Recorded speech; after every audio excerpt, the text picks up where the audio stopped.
They slapped her in front of her son. Then the truth about his mother being a Navy SEAL didn't just change the moment. It rewrote the fate of every man in that room, because the second the palm struck her cheek and a terrified whimper escaped her 11-year-old boy's throat, something inside her that had been silent for years finally woke up, and the world was about to learn that the quiet single mother who people saw as harmless, soft-spoken, and fragile was in fact one of the most dangerous women the United States military had ever produced, a ghost to enemies, a myth to allies, and a nightmare to anyone foolish enough to threaten the only thing she still cared about, her son.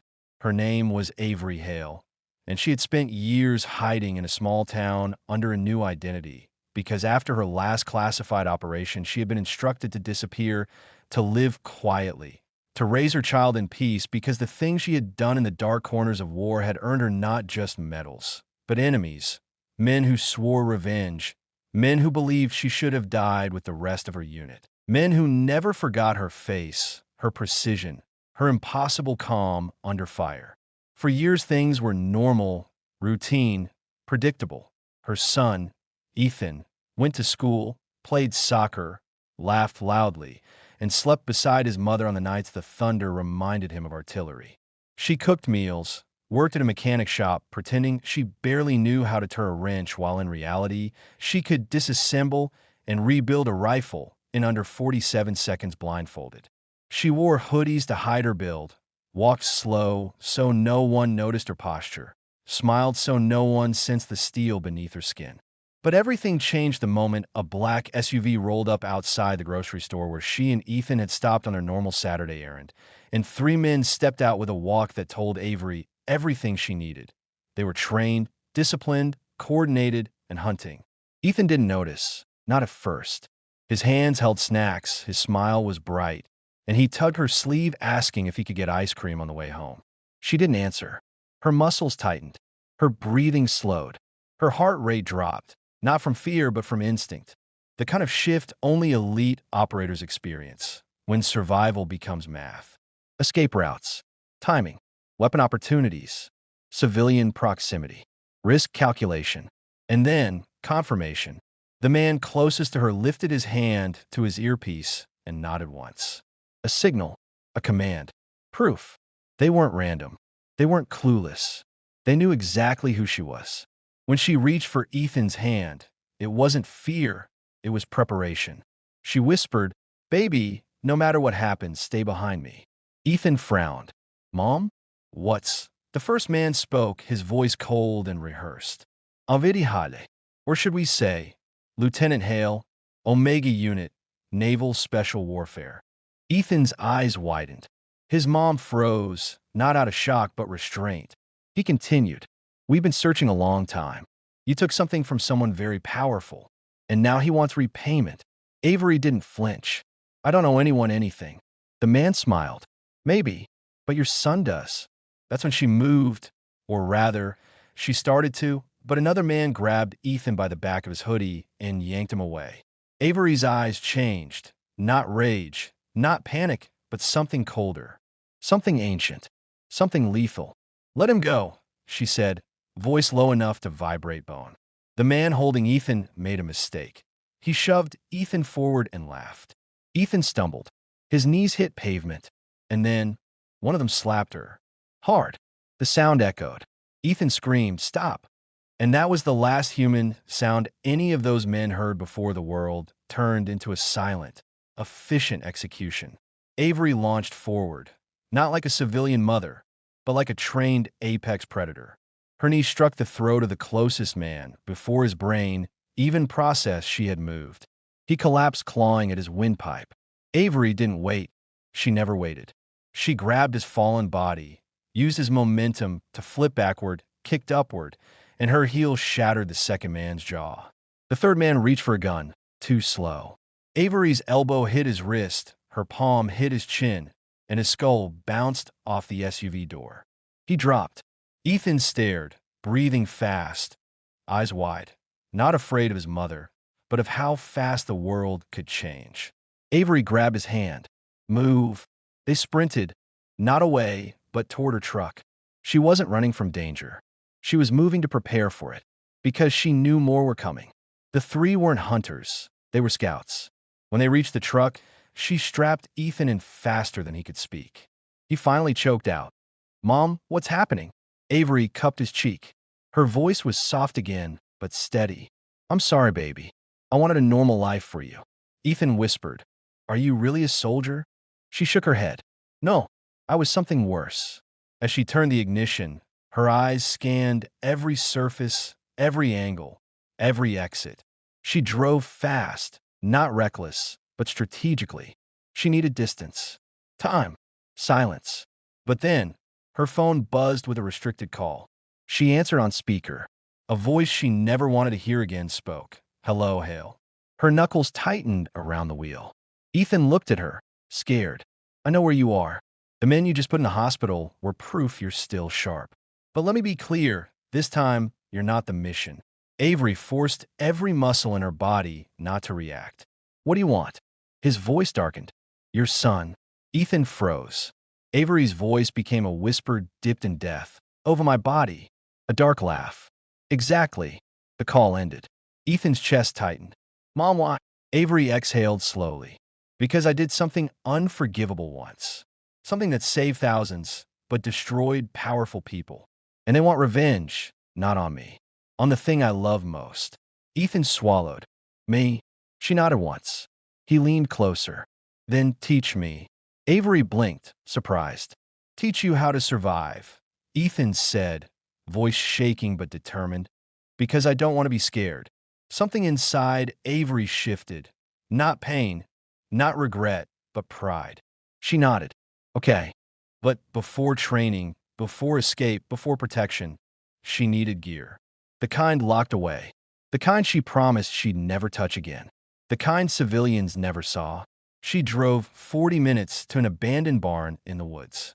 Ethan looked confused until she lifted a loose floorboard and typed a code into a military-grade biometric safe buried beneath dirt and wood. The lock clicked. The steel vault opened. Inside, weapons, files, identities, maps, ammunition, a knife Ethan recognized. Not because he'd seen it, but because the shape, the aura, the coldness of the blade seemed built from war itself. "Mom," he whispered. Avery strapped on a tactical vest with silent efficiency. "Stay close." For the first time, Ethan saw his mother not as a mechanic, not as a quiet woman, not as someone who fit into small towns and grocery stores, but as a warrior. And then everything changed again because headlights appeared outside the barn. Multiple vehicles, engines running, doors slamming, footsteps approaching. Avery grabbed Ethan, put her hand gently over his mouth, and whispered with a calmness that erased fear from the air, "No matter what happens, do not run from me." Ethan nodded. The barn door exploded inward. Armed men stormed in. Avery closed her eyes, exhaled once, and everything, the years of silence, the pretending, the hiding, fell away. And the world finally saw who she really was.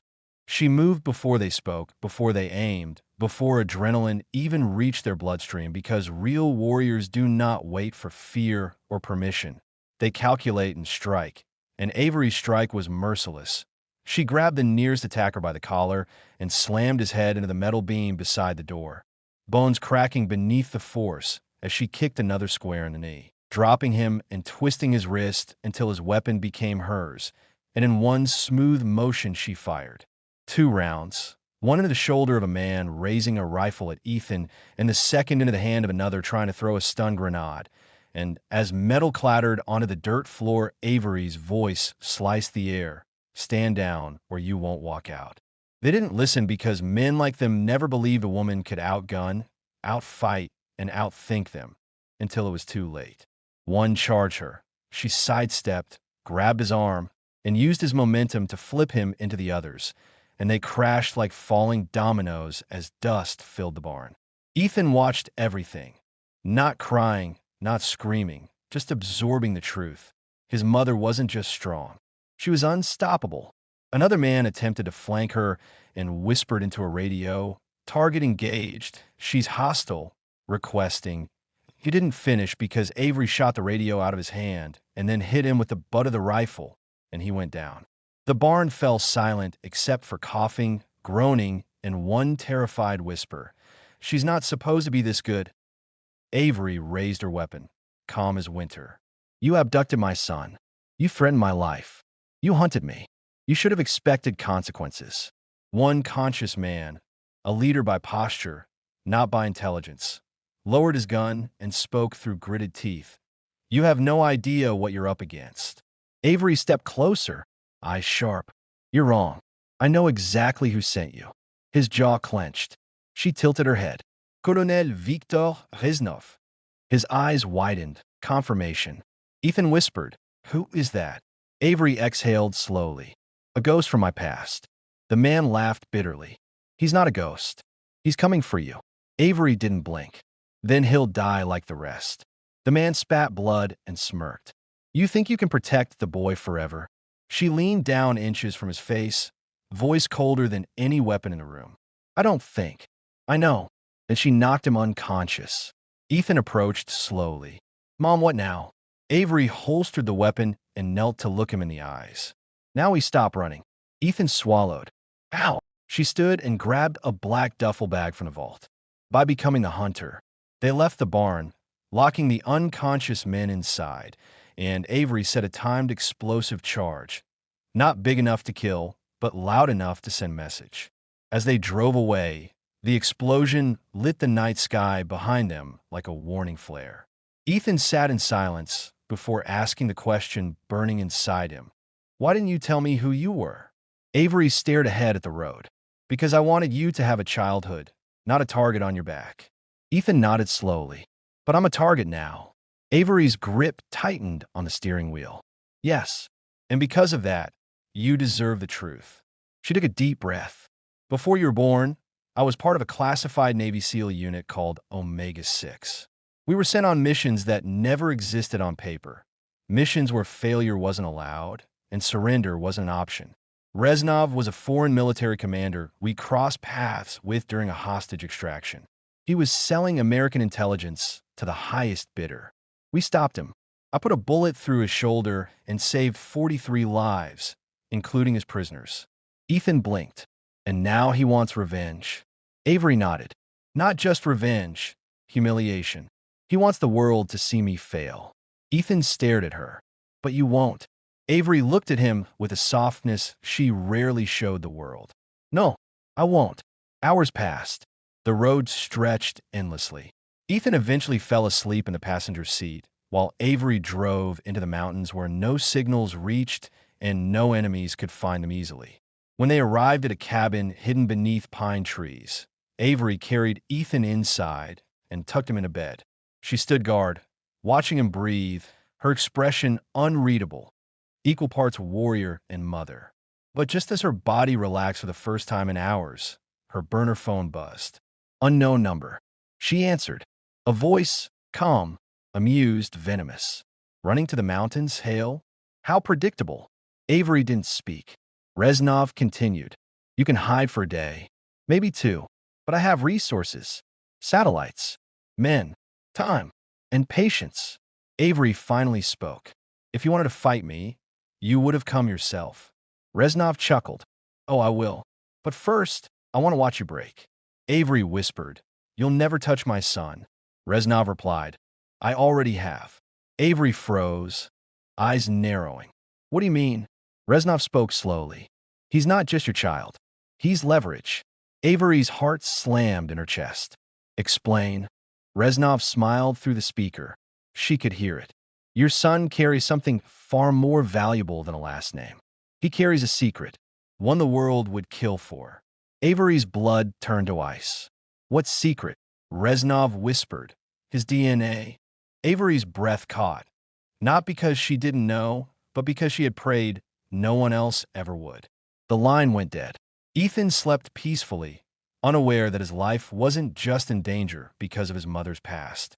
He was in danger because of who he was, and the world was closing in. Avery stood there breathing slowly, forcing her mind to shift into strategy rather than emotion, because panic was a luxury she could never afford. Not then, Not now, not ever. And she knew if Reznov wanted Ethan's DNA, then this wasn't about revenge. It was about power, biological warfare, genetic engineering, or maybe something worse, control. And she realized the only way to end this was not to run or hide, but to eliminate the source of the threat entirely. And the only way to do that was to find Reznov first, on her terms, on ground she controlled, and destroy everything he had built before he could touch Ethan ever again. Morning came, and Ethan woke to the smell of breakfast, not because Avery wanted normalcy, but because she needed him calm, focused, ready. He sat at the table and said quietly, "You're leaving." Avery nodded. Yes, but not alone.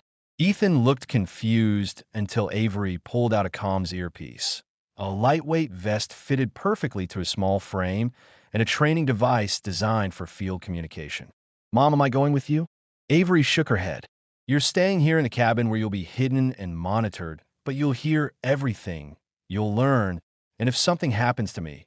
Ethan cut her off with a firm voice that shocked even her. "Nothing will happen to you." Avery gave the smallest smile, the kind only a mother could give a son who had already grown too fast. After securing the perimeter and setting traps invisible to the untrained eye, Avery activated a satellite locator she had stolen years ago from the same government she once served, and within minutes, she found Reznov's encrypted signals, stationary, not moving, meaning he wanted her to find him because he believed he already won. Avery whispered into the comms, "Stay hidden, stay silent, stay smart," and Ethan whispered back, "Come back." Avery drove for hours, crossing state lines until she reached an abandoned military research bunker, half buried in earth and history, surrounded by rusted fences and motion sensors. She parked, stepped out, and walked straight into the open like bait, because she wanted Reznov confident, not cautious. The doors opened before she even reached them, and inside stood armed soldiers, scientists, and finally in the center, Reznov, older than she remembered, but still smug, still dangerous. He clapped slowly. "Hail, you never disappoint." Avery's voice was ice. "You wanted me. I'm here. Let him go." Reznov smirked. "Oh, you misunderstand. I never had your son. I simply knew you would eventually bring him into play. You see, his DNA isn't ordinary. It carries modifications, enhancements, results of government experiments they swore never happened. He is proof of a program they buried, and you were part of it." Avery's eyes darkened. "He will never be part of your world." Reznov raised a finger. "But he already is. You see, Hale, the world doesn't need soldiers anymore. It needs engineered assets. And your son is the blueprint." Avery fired before he finished speaking, not aiming to wound, but to distract, and chaos erupted. Bullets flew, alarms blared, and Avery moved like a storm with purpose, eliminating threats with ruthless precision, using shadows, angles, and every weak point in the bunker structure she had memorized from classified files years ago. Reznov tried to flee through a reinforced hallway, but Avery pursued him with silent steps, with the rage of a mother and the precision of the deadliest soldier ever trained. She cornered him near a blast door, gun raised, breath steady. Reznov raised his hands but laughed. "Kill me and another will come. Another after that. You can't stop what the world has already begun to want." Avery stepped close enough that he could see every memory of war in her eyes. "I don't need to stop the world. I just need to stop you." And with one single shot, cold, controlled, final, Reznov fell. Avery destroyed the servers, files, samples, and every trace of Ethan's existence from the bunker's records with explosives and fire, letting the flames erase the threat permanently. When she finally returned to the cabin, exhausted and bruised, Ethan ran to her, hugging her fiercely, and for the first time in years, she allowed herself to truly breathe. He whispered, "Is it over?" Avery rested her forehead against his and replied softly, "For now. But if danger returns, so will I." Ethan nodded with confidence in his eyes that hadn't existed before. "We'll face it together." And Avery realized that no matter how dark the world became, no matter how many enemies resurfaced, she had something stronger than fear, stronger than war, stronger than every weapon she had ever held. She had purpose. And as they stood together in the quiet safety of the mountains, Avery Hale, once a ghost, once a myth, once a hidden weapon, finally understood the truth. She was no longer just a soldier or a runaway or a secret. She was a mother, and that made her unstoppable.